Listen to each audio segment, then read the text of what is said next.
Hello बच्चों, कैसे हो? आपका स्वागत है त्रिपाण स्टडी सेंटर में। आज जो हम करने जा रहे हैं क्लास 11 हिस्ट्री एनसीईआरटी सीबीएसई नोमैथिकल एम्पायर, जो काफ़ी महत्वपूर्ण है। कक्षा 11वीं इतिहास का जो है अध्ययन अवार साम्राज्य, और ये एनसीईआरटी पे आधारित है, जो कि 11वीं कक्षा के बच्चों के लिए है। इसमें हम कुछ क्वेश्चन पे एनालाइज करेंगे, समझेंगे, जो एग्ज़ाम व्यू से काफ़ी महत्वपूर्ण होगा।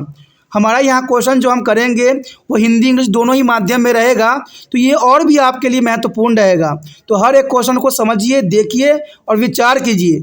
लेकिन आपको पता है कि टॉपिक करने से पहले, क्वेश्चन करने से पहले एक बात जो मैं हमेशा कहता हूँ, जिसको आपको सोचना भी चाहिए, विचार भी करना चाहिए और इवन अमल भी करना चाहिए, वो ये है कि जब भी वीडियो देखिए पूरा देखिए, क्योंकि अधूरा जानकारी सदैव खतरनाक होता है। साथ में एक इंपॉर्टेंट बात ये भी रहता है, अगर आप पहली बार वीडियो देख रहे हो तो लाइक शेयर सब्सक्राइब करना मत भूलना। क्योंकि दोस्तों लाइक कीजिएगा तो बनाने वाले का मनोबल बढ़ता है, सब्सक्राइब कीजिएगा तो इससे ये होता है कि जब भी मैं कोई वीडियो डालूंगा उसका नोटिफिकेशन आपको समय रहते मिल जाएगा। और देखिए शेयर का मतलब ये होता है कि आपके थ्रू न जाने किन बच्चों को हेल्प मिल जाए, ये आप भी नहीं जानोगे। इसलिए जो है आप शेयर जरूर करो, ठीक है। व्हाट्सएप स्टेटस पे भी लगाओ। दोस्तों एनएसएस सेंटर जो है कई मानने में बहुत से बच्चों के लिए हेल्पफुल है, चाहे वो 8th क्लास हो, 9th 10th 11th 12th हो, चाहे वो एनआईएस बोर्ड के बच्चे हों, ठीक है, चाहे बीए एमए के बच्चे हो, सभी क्लासों के लिए कुछ ना कुछ जो है त्रिपाण एनएसएस सेंटर में उपलब्ध है। तो इसलिए आपके लिए ज़रूरी है कि आप सब्सक्राइब करके इसको चैनल को जो है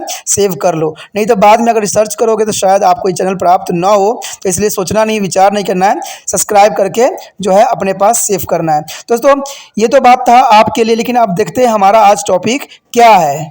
today we discussion most important chapter here, the three order. That's the most important chapter here, class 11th history here. And the next question arrive here, that's important. How will the trade and city affected by the plugs? You know that in this time the plug is very dangerous for human beings. And how will trade and city affected by the plug disease? That's an important question here. Plug affected the trade and cities of flowing manner here. With the expansion of trade in the 3rd and 4th centuries, ships carried a good from the distant country had started to arriving in the European port. Rats come along with the ship and carrying away the infection of the bubonic plague. There is a note here.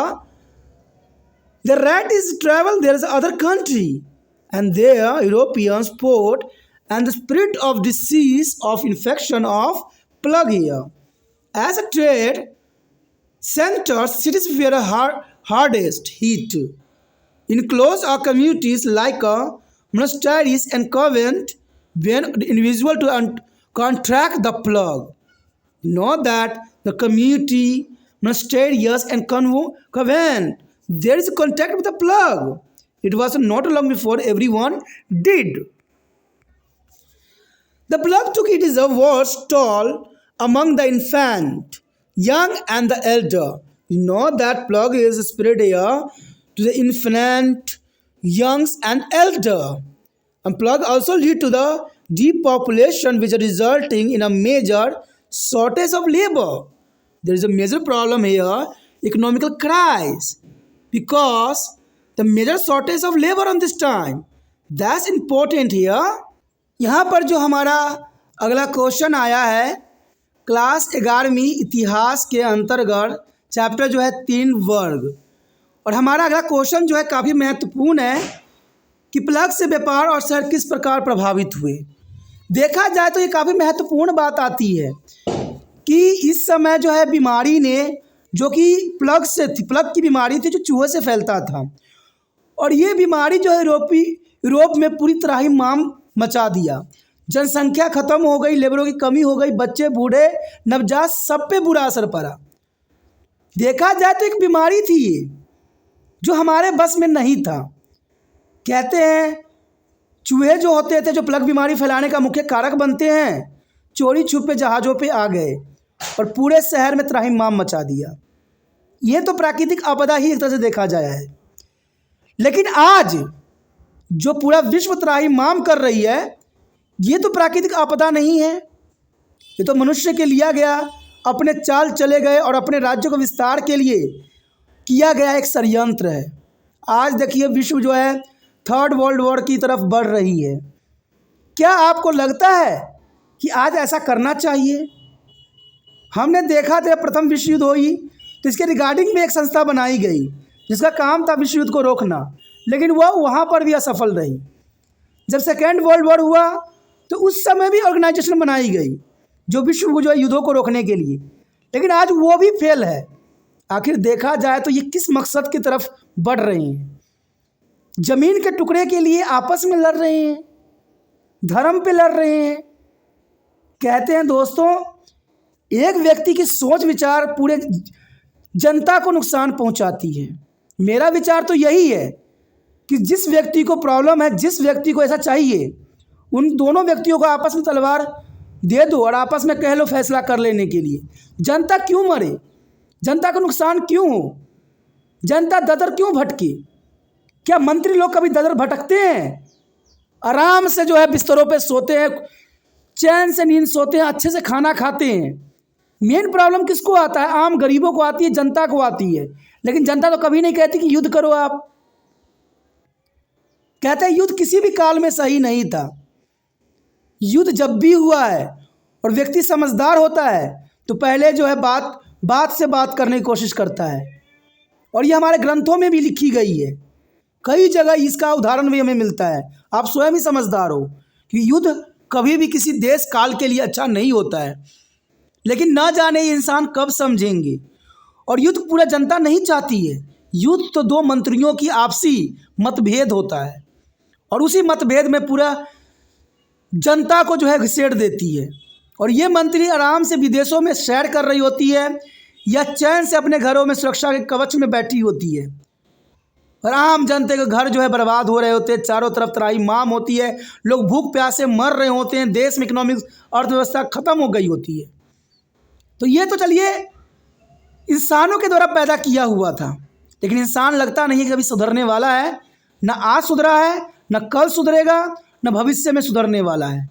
क्योंकि इंसान को तो अपना इतिहास में नाम दर्ज करवाना है, लेकिन देखा जाए तो इनको जो है अच्छे ढंग से कोई नाम नहीं लेंगे। क्योंकि जो नाम कहते मासूम बच्चों के, गरीब लोगों के, बुजुर्गों के खूनों से लिखी जाती है इतिहास, उस इतिहास को लोग भुला जाना ही पसंद करती हैं।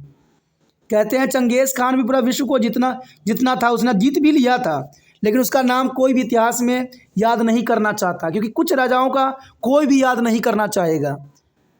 अगर आपको नाम करना है तो आप शांति के संदेश दीजिए, आपस में भाईचारे की भावना पैदा कीजिए, एक दूसरे से बात करके जो है बातों को सुलझाने की कोशिश करिए। युद्ध करके कुछ नहीं होगा। और जो व्यक्ति युद्ध करने की ललायत हैं उनको ही पकड़ कर उनको ख़त्म कर दीजिए, क्योंकि युद्ध पूरी जनता नहीं चाहती है। ये तो मानव निर्मित युद्ध है, लेकिन यहाँ हमारा क्वेश्चन जो है वो है प्राकृतिक निर्मित। देखा जाए तो 13वीं और 14वीं शताब्दी में व्यापार के विस्तार के साथ यूरोप देश से माल लेकर जहाज यूरोपीय बंदरगाह पर पहुंचने लग गए थे। चूहे जहाज़ों के साथ बुबोनिक प्लेग का संक्रमण लेकर आ गए, क्योंकि जो प्लेग बीमारी होता है वो कहीं ना कहीं जो है चूहों से ही होती है। और देखा जाए तो जो यूरोपीय देशों से बंदरगाहों पर पहुंचने वाले जहाज़ थे उनमें अधिक मात्रा में चूहे आ गए थे, और ये चूहे पूरे ही शहर में फैल गए। व्यापार केंद्र के रूप में शहर सबसे अधिक प्रभावित हुए। मटो और कंटो जैसे कन्वेंट जैसे वन समुदाय में जब ये व्यक्ति प्लेग की चपेट में आए तो हर किसी के संक्रमित होने में ज़्यादा समय नहीं लगा, और ये संक्रमण बहुत आसानी से एक दूसरे में फैल गया, और ये एक बहुत बड़ा महामारी का रूप धारण कर लिया। प्लेग ने शिशुओं, युवाओं और बुजुर्गों पर सबसे बुरा प्रभाव डाला, और देखा जाए तो जनसंख्या को बिल्कुल ही तहस नहस कर दिया। प्लेग के कारण भी जनसंख्या में गिरावट आई, जिसके परिणाम स्वरूप श्रम की बड़ी कमी हुई। कहते हैं दोस्तों, नेचर अपना बैलेंस खुद करना जानती है, और वो किसी न किसी रूप में बैलेंस कर ही लेती है। लेकिन इंसान जो अनबैलेंस करने की सोच रखते हैं वो गलत है, और ये सही नहीं है। न आज सही रहेगा, न भविष्य में, न वर्तमान में। सदैव कहते हैं सत्य राहों पर चलो, मानव को जीने दो, जीने की भावना रखो, दूसरे को सहयोग दो, प्रेम दो। युद्ध से किसी भी जो समस्या का सलूशन समाधान नहीं होता है, युद्ध से एक दूसरे का ही विनाश होता है, और सबसे अधिक विनाश तो देश का होता है। कहते हैं जिस देश में युद्ध होती है वो देश कई सालों तक जो है गरीबी, भूखमरी और बीमारियों से त्रस्ती रहती है। तो कहते हैं ऐसी तरह ही माम होना सही नहीं है। इसी के साथ हमारा एक क्वेश्चन खत्म हो जाता है। आने वाला क्वेश्चन और भी महत्वपूर्ण है, तो बने रहे त्रिपाण स्टडी सेंटर के साथ। समझ में आया, अच्छा लगा? जब कल्याण की बात मन में रखते हो तो जितना हो सके शेयर कीजिए इस वीडियो को। कहते हैं ये पढ़ाई के साथ साथ जो है हमारी वास्तविक निर्माण के लिए भी काफ़ी महत्वपूर्ण रहता है, और जितना हो सके शेयर करने की भावना आपके मन से जाना नहीं चाहिए। पहली बार मेरे चैनल पे आए हो, पहली बार वीडियो देख रहे हो, समझ में आ रहा है, अच्छा लग रहा है, तो जितना हो सके शेयर करने की भावना तो बना ही ना चाहिए, और साथ में जो है इसको सब्सक्राइब करने का भी ख्याल रखना चाहिए, क्योंकि आप सब्सक्राइब कीजिएगा तभी आने वाले समय में और भी वीडियो आपको मिल पाएगा। और आपको पता है कि त्रिपाण सेंटर 8 से लेकर MA तक के बच्चों के लिए महत्वपूर्ण चैनल है। तो सोचिए नहीं, विचार ना कीजिए, अभी त्रिपाण सेंटर को सब्सक्राइब कीजिए।